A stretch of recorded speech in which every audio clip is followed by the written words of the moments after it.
Hi guys, and welcome to another video. And this video is going to be about my emergency first aid at work and my counter-terrorism training that I done last Sunday, and some important points that maybe it brought to light or something that you need to be careful, but also it sort of taps into kind of the mindset of security guards. And I think I was angry. Well, I'd done a TikTok video and kind of explained the story, etc. And I think I was kind of angry, and I probably still am a little bit now.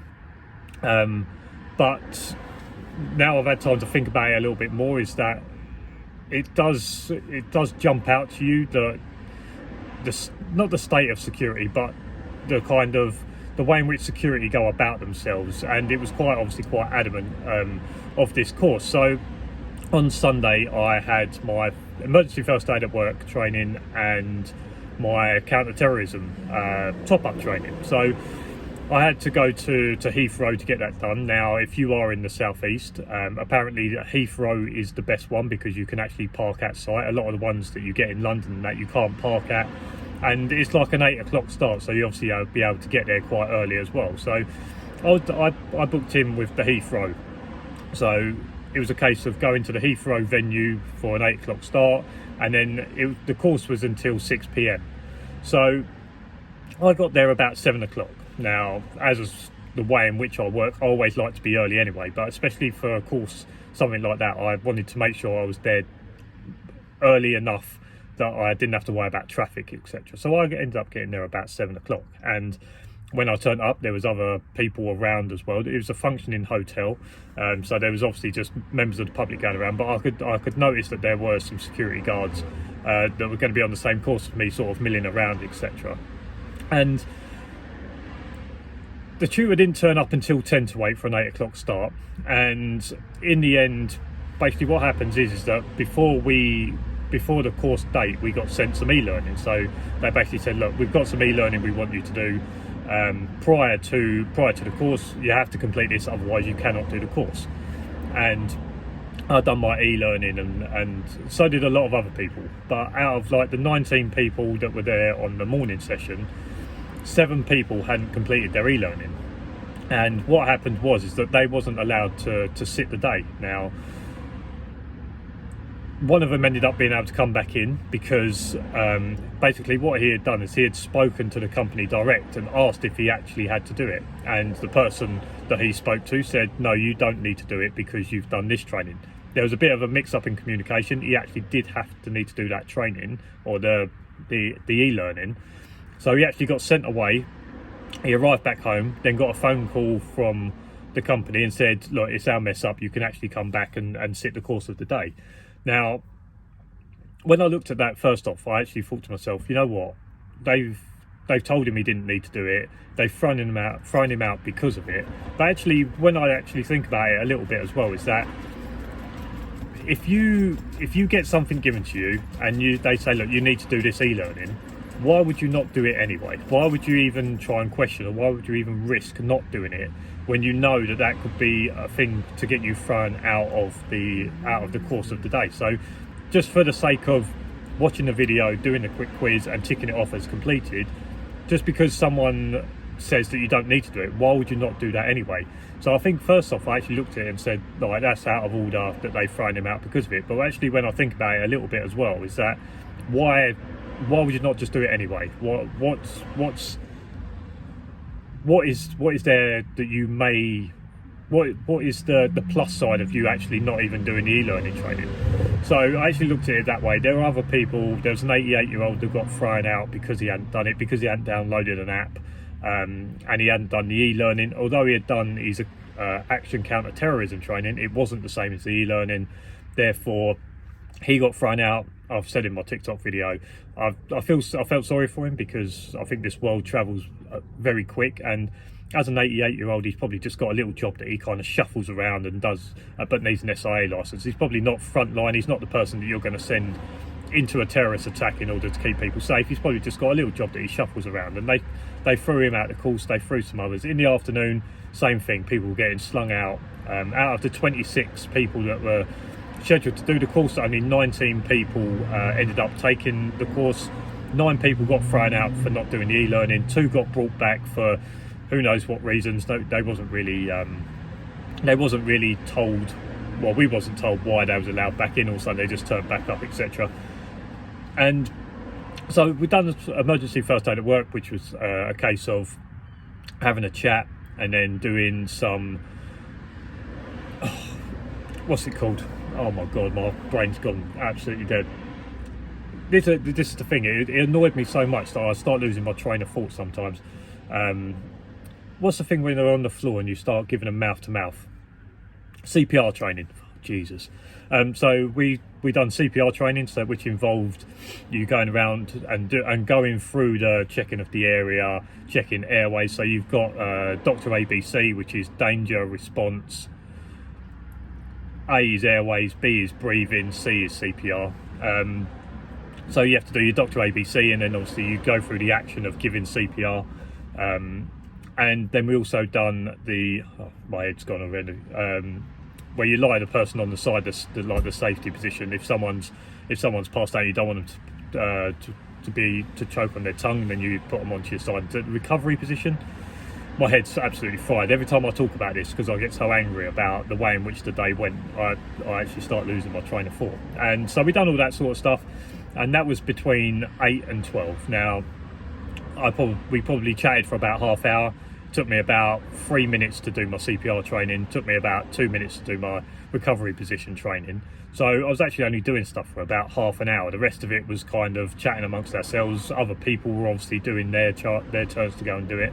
But there really wasn't actually a lot of practical or learning kind of stuff.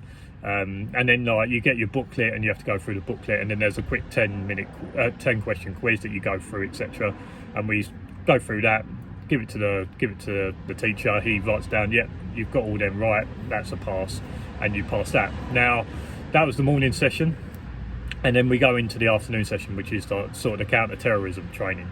And that just kind of consisted of about a slideshow that took about 20 minutes.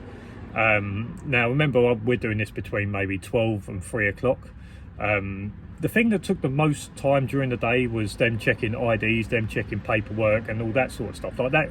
When there was 19, then we was down to about 13, 14, 15. To go through all of that paperwork actually ended up taking like an hour and a half, 2 hours, in which basically we was just there just to talk amongst ourselves for literally just like a couple of hours, and it got really boring. I actually think what they should have done is what someone else said, is they should have had like an admin girl that could do the admin side of the job, whilst the person that is taking the class doing the emergency first aid actually gets on and does first aid sort of training, rather than spending an hour and a half to 2 hours of him going through everyone's documents to make sure it's all right. If there is a query, then obviously that takes like another 5-10 minutes, etc. So when it comes to like the afternoon, when all the new guys turned up at 12 o'clock, it probably took an hour to get them all booked in. So I probably didn't even start until about 1 o'clock then, and some people got thrown out. One person got thrown out and miraculously turned up like an hour or so later for the course and that. And then we done like a 20-minute slideshow, which was just like a PowerPoint presentation basically, and he was talking through that, which he said, look, this is just like refresher training for you. So he was kind of just going through refreshing, and everything that was on the board was just like stuff that you went through with your SIA. It's quite common knowledge to a security guard. There was no groundbreaking information in there. Some of it might have been in the e-learning that obviously I'd just gone through like a few weeks beforehand, and then some of it is probably just common sense and stuff you would have gone through with your SIA. And then he disappears, and then the adjudicator comes in, and basically she turns up to make sure that there's no cheating in the test. She runs it a bit like you would do with your school exams, where you have to sit there and no talking, can't talk to each other. You got to make sure all your paper, your pens, your phones, everything off the desk. And then you get a 16 question test and a 10 question test. And the first one was the 16 one. I feel like I breathed through that. I'm still probably another 5 days until I find out if I passed or not, but I'm pretty confident on the 16 question one. And then I get to the 10 question one, and there was stuff in that that test that definitely wasn't spoken about throughout the day. Now, they might have said it was in the e-learning, and this is why it is important whether you believe you need to do the e-learning or not is that there might have been questions that were in the e-learning, but to what I feel like is that when there is questions in a test, although it's in the e-learning, they should be brought to your attention, or they should be spoken about during the day. They shouldn't just be like, oh, they've watched that video 2 weeks ago, we don't need to teach them that. I don't feel like the e-learning should be an opportunity for them not to do classwork. I feel like the e-learning should be, look, here's some basics, here's what the course is going to be around, and then when you come in and actually do your tests or come in for the day, instead of spending 2 hours or an hour having to book people in, why did we not spend that time going through what was in the video? Why did we not go through the hide, run, tell thing? Because there was a question on the hide, run, tell, which I feel like there was a red herring to help you get the question wrong. There's only one correct answer. There was a red herring that was there to help you get wrong. There was one that I felt that was possibly the answer, and then two that was probably not. But I was looking at that thinking, right, this was probably in the video I watched 2 weeks ago. We haven't spoken about this today. Leaving the police to deal with terrorist situations does sound like the right thing to do, but then also the other option that was there, that sounds right to me as well. Like if you are in a terrorist situation, that is something that I can see them advising. So you end up getting caught in a predicament of, right, yes, leaving the police to deal with the terrorist situation is probably the best idea, but I can also see the second option being in the manual of, if you are doing ride, hunt, hide, run, hide, tell, hide, run, tell, run, hide, tell, I can see that being in the manual as something that you need to do. So I'm a little bit angry about it, but I think most of the thing I want to talk about this is that if you are going for your SIA, or you are if you get e-learning, whether you believe you need to do it or not, for the sake of an hour or whatever it is, a couple of hours, for the sake of ticking a box and it saying complete, just do it. If you think, oh, I've got my action counter-terrorism, I don't need to do my e-learning for counter-terrorism, then you'll end up going to get thrown out of the class. So if you are in one of these things and you do get e-learning to do, just complete it. Don't argue the fact that you don't need to do it because you've got a certificate for something else. Just get it done, tick a box, and crack on, and just get the course done. And when you go for the course of the day, go there with an open mind. I tried to go there with an open mind to do my course. Yes, it was an absolute nightmare of the whole day.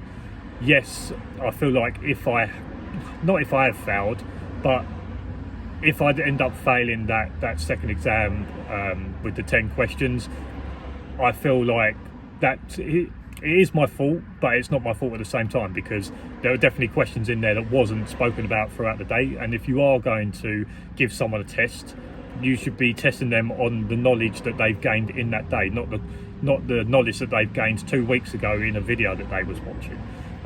So yeah, it's to be seen. But yeah, I just wanted to have a chat about that. And I think it is, when you kind of look into the psyche of a security guard. So you had a couple of people who had spoken to the company and then decided between them that they didn't need to do the e-learning and ended up going thrown out.